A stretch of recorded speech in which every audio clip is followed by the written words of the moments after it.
Hello and welcome to my channel. Today I am going to be painting a fall scene in soft pastel. I am using it's actually a half sheet of UArt sanded paper 400 grit, and right now I am using a hard Cretacolor pastel to lay in what will be an underpainting. This scene, I'm calling it a fall scene. It's kind of like a pre-fall scene. I've been noticing here in Pennsylvania, the leaves are starting to change, and it seems like the yellows are going first. I'm seeing a lot of yellow in the trees, so I just wanted to paint this glowing yellow tree, and we're going to use some peaches and blues and just a really nice soft fall palette. So I'm using this harder pastel and this dark color to lay in the darks of my scene. In this underpainting, I want to give myself a value map so I know where the darks will be. And then I'm working up to a wet underpainting where I'm going to wash all of this into the surface with rubbing alcohol. Now I'm using a peach sennelier pastel into the sky, and just to have that really nice glowing sky. Getting in this first layer, not really worrying too much about precision. And now I am using a fan brush and rubbing alcohol, like I said, to wash that pastel into the sanded paper. And this just kind of melts the pastel pigment into the paper and gives you a lot of tooth to work with. The reason I love using sanded paper is because it grips that pastel pigment in place so beautifully. And when you have a lot of tooth, you're able to get beautiful layering. So it really helps to do an underpainting and push that first layer into the tooth so that you have a lot more tooth to work with and build up in your pastel layers. I am varying the brush strokes to pull it down for the water reflection. So I think about the direction of my strokes with the pastel, but also here, even in the underpainting, I'm pulling that pigment down and then wiping it across because we're getting the reflection of the tree, but also the water has a surface to it, a flat surface. So down and across is a good strategy for the water. And then I'm just using my finger to rub in the sky underpainting. I don't really want a texture in the sky. I just want it to be nice and smooth. Be careful here on the sanded paper. You might get a little brush burn on your finger. My fingers are so desensitized to that, but it was just such a small area, so I ended up just using my finger to rub that into the surface. While I'm finishing up this underpainting here, I wanted to tell you about something really exciting that I just introduced.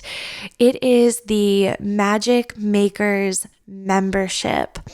I walked students through the Magic of Soft Pastel online course this summer, and so many said they wanted a way to continue on, and I realized that creativity is a journey. It is a lifelong journey of learning, and we all as creatives struggle with such similar things.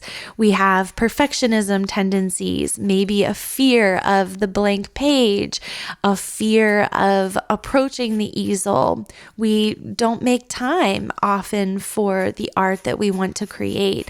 And all of these things can stand in the way of the beauty that you desire to create and the beauty that you know is inside of you to create.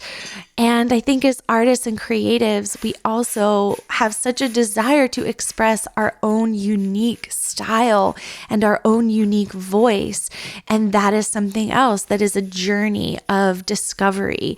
And it involves both technique and learning, but it is also about just fostering your artist's heart and fueling your creativity, removing these mental blockers that stand in the way. So the membership, it combines both. It combines both the technique and the learning of soft pastel and landscapes, but also just a container to fuel your creativity, be part of a supportive community that encourages each other and has the accountability for your art practice and achieving what you would like with your art and finding your voice. So I would love for you to check that out. It is at ValerieMcKeon.com/membership.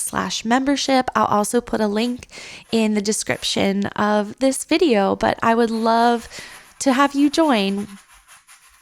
What I was doing just then after the underpainting dried, I was establishing the darks even further. Value is so important, so I was just making sure that I have a really nice dark base. And I also went back in with another color. I used a really dark purple Rembrandt in the tree and in the shadows. The purple is going to be a wonderful complementary color with the yellows that I'm now adding into the tree. I started with a warmer, darker green, and I'm gradually building up the light on the tree to just get lighter and lighter. I don't want to go right to those bright yellows. I want to create a bridge, a soft transition there to get to those yellows. And now I'm using almost an orange, a warm yellow orange, just adding a few lightly scumbled marks in there. Again, just to give the impression of fall and the leaves are changing, a little bit of orange in there. Now back with that warm green. I'm using a light touch here, just varying some marks to look like that foliage, get that nice impressionistic look of foliage. I'm not thinking about individual leaves here though. I'm just using some masses of color, but I also want to keep that dark base of the tree as well. And of course, I have to add that reflection. If it's in the tree, it's going to be in the water. And same thing that I did with the underpainting. It's that downward motion and then across. And I am using my finger here just to soften that a little bit, that reflection. I don't want as much texture in the reflection. Now this is a dark green that I'm using in horizontal strokes to show the land that the tree is sitting on, and also this brown clay color to just to give some color harmony with the orange that's in the sky. It's just that little bit of brown orange in the land. Going back in and just fixing up some of the darks. Again, I want to be sure that I still keep the value of that tree to be dark while also lightening up the portions of the tree that are turning yellow and then also being hit by the sun there on that left side. Now I'm adding blue into that distant tree line. Cooler colors are going to recede, so that will push that tree line back into the distance and really make my focal tree come forward. But also, because of all of the oranges and yellows that I'm using, blue is going to act as a complementary color, just like that purple that's in the shadows. So it just helps give some color excitement to the piece as well. Now I'm going back into the tree with a light yellow here, a light yellow green, and again, just being careful not to put it everywhere. I want the light to have an impact. And if the light is everywhere, that means that it's nowhere. So I'm just taking my time here, which is why I sped that up a little bit, just to very thoughtfully and intentionally add that light to the left side of the tree. And then also really gently, I'm still using a light touch everywhere in this painting so far. I'm not pressing really hard. I want glazing. I want it to be nice and light. Now in the sky, I want to tone down that peach color. It's a little intense, so I'm using a lighter value, light peach Rembrandt pastel to go over that peach, just soften it, tone it down there.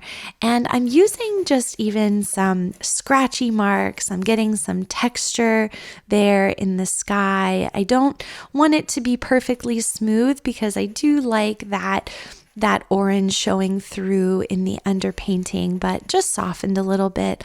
I'm also thinking about the shapes of my trees and just cutting in a little bit with the pastel, also cutting in some sky holes just to give a little bit of air in the tree so that it doesn't look like this giant mass. I want it to look like it has just air through it and holes and just feel a little lighter. Again, I'm cutting in to the trees and now just switching back to lighter pastel to add a little more light to the tree, coming back into the sky, going back and forth. Since the Rembrandt is more of a harder to medium pastel, I really can get some of that scratchy texture, and it also is almost like a blending tool to help soften the sky. So some texture, but I do want it to still be soft. It's a balance there. Making decisions here for where to cut in with a bold mark and just give that tree a little bit more of an interesting shape. And now I'm really starting to turn on the lights here on the tree with a really bright yellow sennelier to get a nice mark.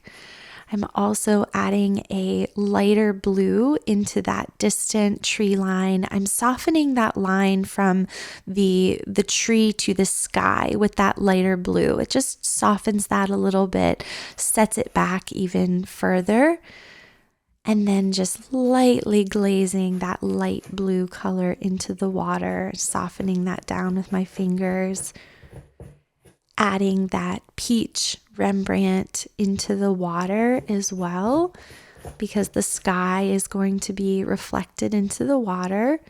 So I'm going to start to carve in the shape in the water just as I did in the sky, and maybe not as precise. I don't have to follow it exactly in that reflection, but I do want the general idea here of a few sky holes peeking through just very, very lightly and softly in the water.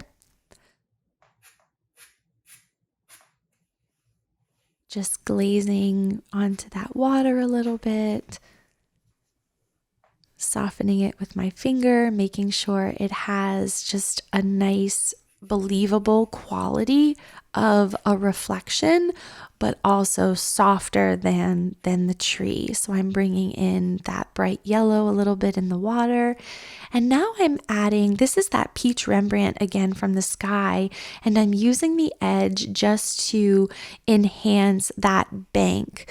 So there's dark mark there for the bank, but I just want a little bit of a highlight where the bank meets the water. I think that just really makes it look like water, and then a few lines into the water, just that texture, it makes it look like it is sitting on the water, has a surface to it. And I added some light marks into the distance there behind the tree, just a place for the eye to grab onto and journey throughout the painting. And now I'm using a light yellow Rembrandt. Just at that horizon, I want to give it a little bit of a yellow glow. This helps tie it all together with the yellow tree if there's some yellow present in the sky. Also another sky hole there. I put down the mark and then I soften it a bit, go back over it with another one of the greens that I used in the tree. I don't want the sky hole to look like it was just sitting on top of the tree, but that it's set back in. And now I'm adding that yellow into the reflection as well. When you add something in the land or in the sky, when you have a water scene, think about then adding it into the water for that reflection. I'm using still that up and down motion, strokes, and then across. Now I am back to my hard, dark Cretacolor. I'm giving texture into the tree by just rolling the edge of that pastel. I want it to look like sticks and trunks and branches and all kinds of just fun little textural marks that are very exciting to me in a painting. And now I'm adding that peach Rembrandt again, rolling that pastel. I don't want any tight lines, just very loose, almost lines that skip a little bit, just to give some impression of light hitting the twigs and the trunks, just those fun little bits of details. I really love that. And now it's just a matter of tweaking, making final adjustments, starting to step back, go slowly, add just a few marks. It's at this point where I want to make sure that I don't fuss too much with the painting, maybe add those final marks, like that final mark in the water that draws the eye and helps give the viewer a point to grab onto. And then just a few little sparkles that I love to add, just a few little intentional dots, especially with water. I think maybe there's just a little dragonfly or something on the water. So I just love adding those little sparkle marks. Finishing up here, just a few last minute scribbles, texture in the sky. Just cleaning that up. And this is how the piece ended up. Just a really nice pre-fall scene. Thank you so much for joining. I hope that you enjoyed this tutorial. And again, I would love to see you within the Magic Makers membership. You can check that out again at valeriemckeon.com/membership. Thanks for watching.